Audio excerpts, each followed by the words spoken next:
Kind regards, dear tutor and classmates. I am Luisa Maria Hernandez, and this is my mind map in my video about Colombian education.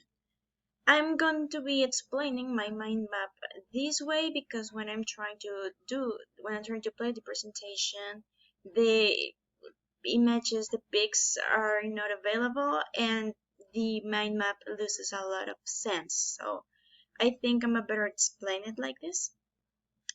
So, Colombian education. Throughout the course, we have seen the current situation of Colombian education in terms of language learning. So, in this video, we're going to see an overview of the current situation, the antecedents, and the problem. Let's begin with the overview. So, the overview, let's begin with the bilingual education, which means that language is used as a mean towards learning instead as a main goal. So, when we're talking about bilingual education, we're not talking about language education, but education using a foreign language as a mean towards that knowledge, that subject. So, language is not seen as a subject, but as a mean, as a tool.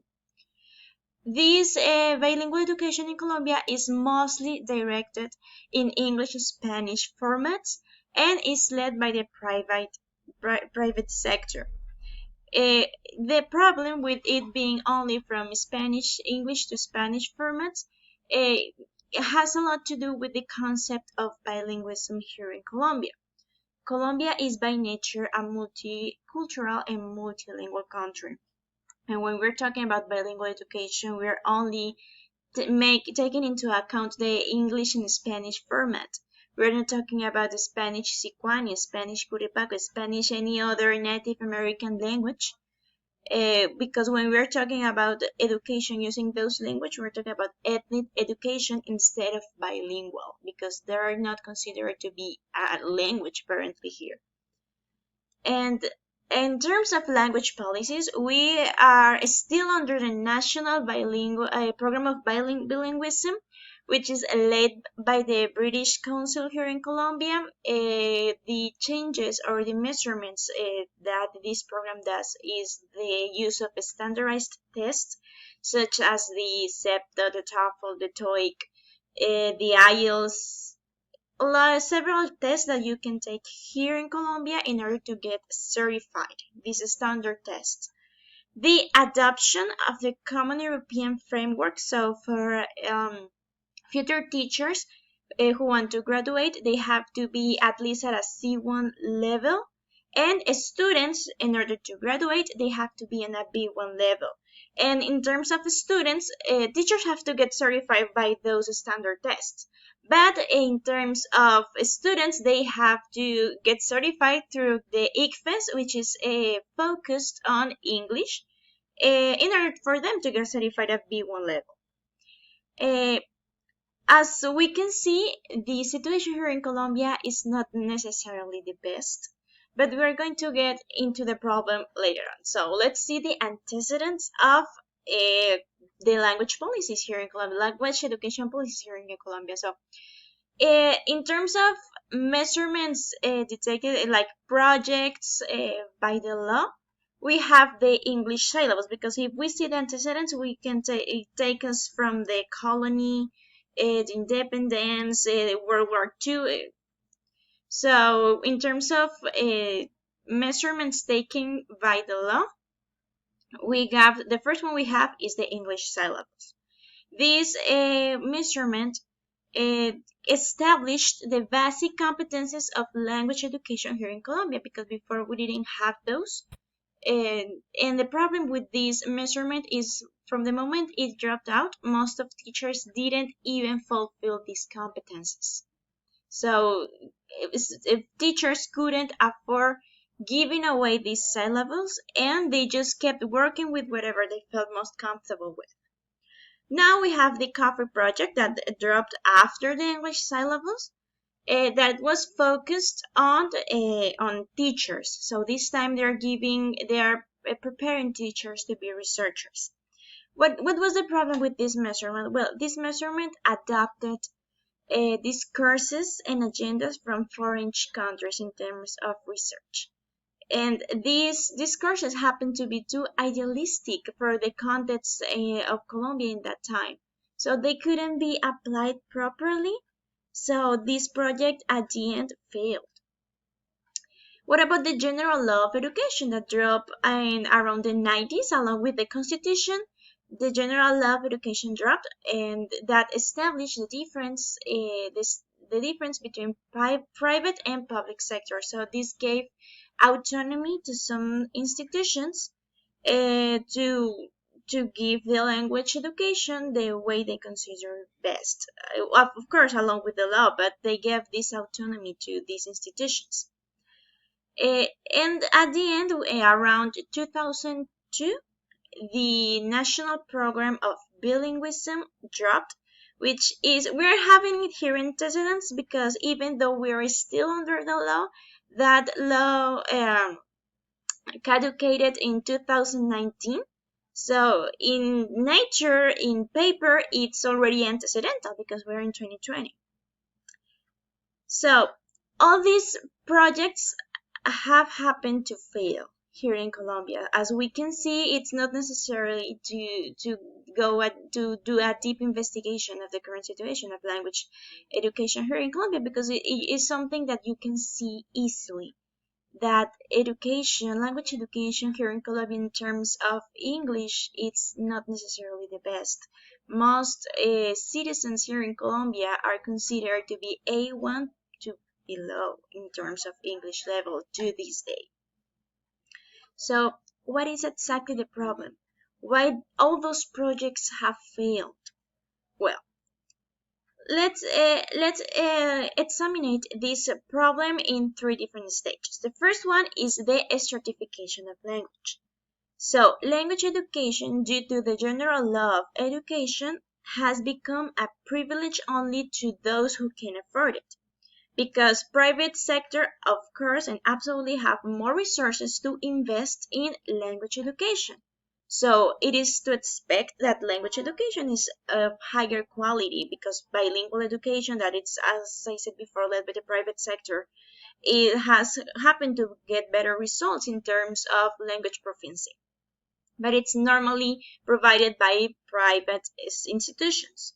So language education has become a privilege only to those who can afford. And this has had as a consequence a huge gap between public and private school language education. So public schools are not considered to be the best in terms of language education compared to the private sector. Now, the second one is the dehumanization of the bilingual experience. This is actually pretty interesting because normally we considered English in our culture, English learning is considered as a way to get better job opportunities. People want to learn English in order to be competitive in the global market. But there are several benefits that come with learning a foreign language, and they are totally ignored by this culture. So uh, English is taught as a way to be more competitive. So we always have this economical political agenda behind those measurements that at the end of the day doesn't allow us to progress. Because when we see education from a humanistic perspective, the results are better because we don't have the pressure to have money. We have to learn because I need to have money, I need to have success, and I can have that success without learning this language. So there is this dehumanization of the English language. And because nowadays English equals money, so there is this stigma that English or people who speak English are better positioned economically, and of course they are more culturally notable instead of other communities that I'm about to talk about. But first we're going to go to the third part of the problem, which is the motivation from transnational agendas. So here we come to the topic that regards about the Native American population here in Colombia. So I said before, people who are bilingual, and by bilingual I mean people who speak English as well as Spanish, People who are bilingual are considered to be better positioned economically and more culturally knowledgeable than that people who are actually bilingual in other languages, such as Native American languages. There are several Native American languages here in Colombia, but there is little to no visibility to these indigenous groups because these establishment of bilingualism led by the National Program of Bilingualism only takes into account foreign languages to describe a bilingual person here in Colombia. And most of indigenous Native American population here in Colombia speak at least two languages, which in the technical meaning of bilingualism, they are bilinguals. And we have the international model adoption. So one of the biggest problem and the reason why all these measurements taken by the government haven't worked is because they have always taken and adapting international models into our context. What is the problem? That these models doesn't adapt well. They are not made from our context. Our context is not compatible with those models. These measurements have always been led by foreign institutions. The last one, which is the British Council, but there is also the embassy who's taking a part into the American embassy who's taking a part into the English education here in Colombia. Several other institutions, mostly coming from abroad, that are in charge of the language education here in our country. The problem is that they don't know our country very well. They don't know our context. So what they try to do is to adapt those models that they come with, they come with, and to adapt it into our context, and they don't happen to work because those are very different models. And at the end of the day, all those models doesn't work, doesn't happen to work. And even though we already know that, the authorities keep dropping out projects and measurements based on these same mistakes. Because there has always been, as I said before, an economic and political agenda behind the language education here in Colombia. So the idea of learning English or English education is to improve competitiveness and to open our country to the global market, to make us competitive in better positioned economically from a global market perspective. And so that is the issue with the current Colombian education. That was my exposition about the topic from this course.